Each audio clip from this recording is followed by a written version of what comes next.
Hello दोस्तों, एक बार फिर से वेलकम है आपका इंडियन पिटारा पर। आज पेश है आपके सामने माय मदर एट 66 नाम की जो पोएम है एनसीईआरटी की फ्लेमिंगो बुक में, जो कि क्लास 12 के लिए है, उसकी एक कविता। इस पोएम को लिखा है कमला दास ने, जो 1934 टू 2009 तक जिनका जीवन काल था।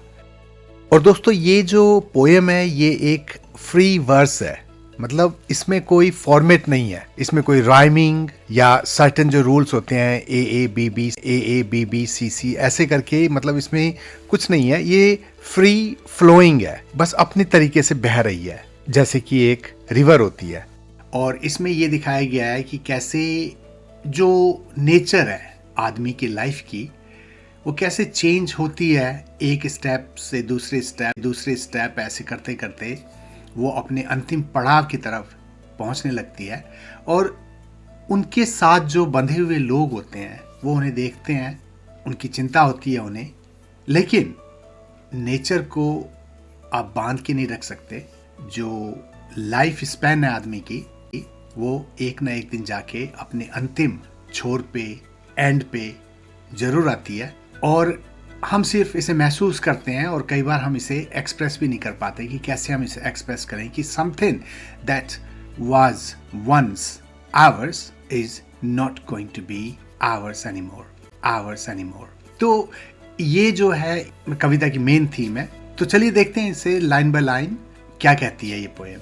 तो driving from my parents home to Cochin last Friday morning I saw my mother beside me. तो ये जो पोइटेस हैं ये अपने घर से, जो इनके माता पिता का घर है, वहाँ से कोचीन, जो कोची एयरपोर्ट है, वहाँ के लिए निकलती हैं। और इन्हें छोड़ने इनकी माँ इनके साथ आई हैं, जो कि गाड़ी में इनके साथ बैठी हुई हैं। और ये फ्राइडे मॉर्निंग की बात है।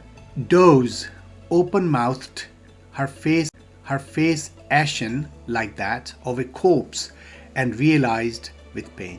तो पोइटेस जो है ये गाड़ी चला रही हैं और इनके साथ नज़दीक में जो इनकी माँ बैठी हुई हैं। तो ज़्यादातर आपने देखा है कि कैसे सफ़र में नींद आ जाती है। तो इसी तरह इनकी माँ जो एल्डरली हैं, बूढ़ी हैं, वो सो गई हैं और सोते हुए इनका मुंह खुला हुआ है। और उनका जो चेहरा है एशन, बहुत ही, जिसमें रंग नहीं होता, पीला सा, उस तरह की रंगत जो है इनके फेस पे है। और इनके फेस की गई हुई रंगत को देख के ऐसा महसूस होता है पोइटेस को कि as if she is gone, she is not there any more, she is like a corpse, एक डेड बॉडी की तरह उनके साथ बैठी हुई है। That she was as old as she looked but soon put that thought away and looked out at young trees sprinting। तो poetess गाड़ी चला रही हैं और इसके साथ ही जब वो अपनी माँ को देखती हैं तो लगता है कि वो इतनी बूढ़ी हो चुकी हैं जितना कि उन्हें होना चाहिए। एज के हिसाब से उनका जो शरीर है वो भी बूढ़ा लगता है जितना कि इसे एक्चुअली होना चाहिए। लेकिन फिर वो कहती हैं कि put that thought away, लेकिन फिर ये इस ख्याल को वो अपने दिमाग से निकालने की कोशिश करती हैं। यहाँ पे आके पोइटेस को लगता है कि माँ की उम्र जो है छोटी होती जा रही है, वो हमारे साथ शायद ज़्यादा दिन ना रहें।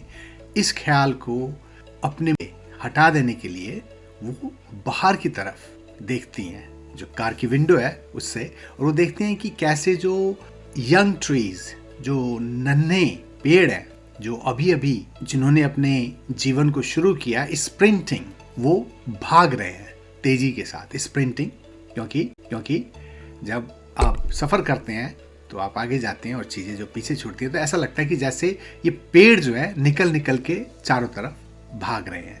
The Mary children spilling out of their homes. और ये जो खुश बच्चे हैं, मैरी चिल्ड्रन, स्पिलिंग जैसे कि कोई चीज जैसे बिखर जाती है, और जब बिखरती है तो बहुत सारी संख्या में ये चीज़ें बाहर आती हैं। तो इसी तरह जो बच्चे इतने सारे हैं बाहर के सीन में कि ये अपने घरों से निकल के बाहर आ रहे हैं। तो देखिए यहाँ कॉन्ट्रास्ट ये है कि her mother who is very old, but then you look at the newly grown trees, जो कि मतलब तेजी से दौड़ रहे हैं, और इसी के साथ जो बच्चे हैं, क्योंकि बच्चे भी लाइफ के पहले चरण की जो एज होती है बच्चों की उसमें है, और ये भी जो है ऐसे बाहर आ रहे हैं निकल निकल के जैसे कि फैल रहे हो, जिस चीज में इन्हें रहना चाहिए उससे बाहर बह रहे हो ये।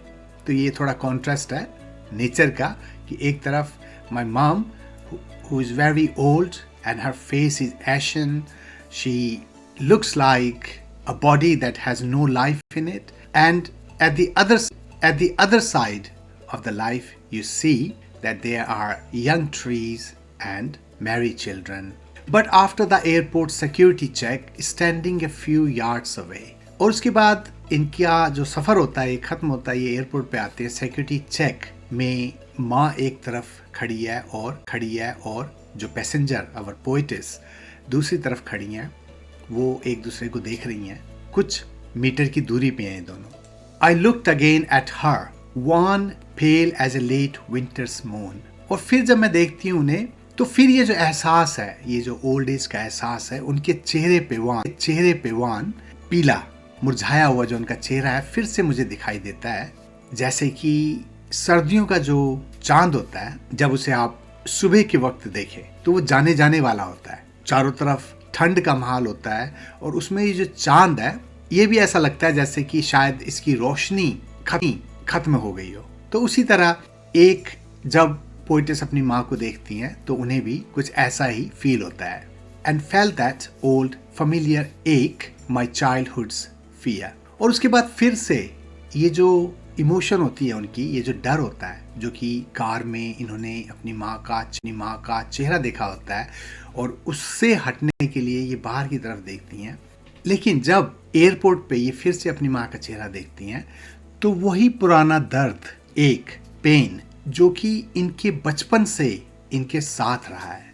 जैसे बचपन में होता है कि हम माँ बाप से बिछड़ ना जाएं, जैसे कि हमारे पेरेंट्स जो है they should always be with us, we don't want to lose them. तो ये जो है कॉमन चाइल्डहुड फियर्स हैं। तो इसी तरह की एक फीलिंग फिर however grown up the poet's might be, ये जो पेन है फिर से इनको घेर लेता है। But all I said was see you soon Amma. लेकिन ये सारे इमोशंस इनके अंदर चल रहे हैं पोएटिस के अंदर, but she can't do anything about it. ठीक है, वो कुछ नहीं कर सकती हैं क्योंकि she doesn't want to bother her mom saying look mom you are getting old and eventually I am going to lose you. ठीक है, वो नहीं कह सकती हैं क्योंकि देयर इज नथिंग टू से। आप नेचर आपको जिस तरफ ले जा रही है उसमें आप कोई विरोध नहीं कर सकते। आप you can't say that it should not happen, it happens with everybody and so it going to happen with the poetess mother as well।